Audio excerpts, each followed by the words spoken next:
السلام علیکم پیارے بچوں، جیسا کہ آپ پہلے بھی حمزہ کے بارے میں جان چکے ہیں۔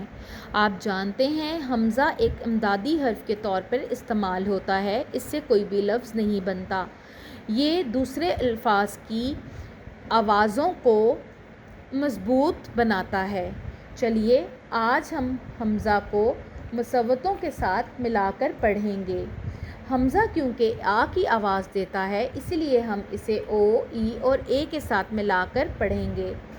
آ او او، آ او او، آ او او، آ ای ای، آ ای ای، آ ای ای، آ اے اے، آ اے اے، آ اے اے۔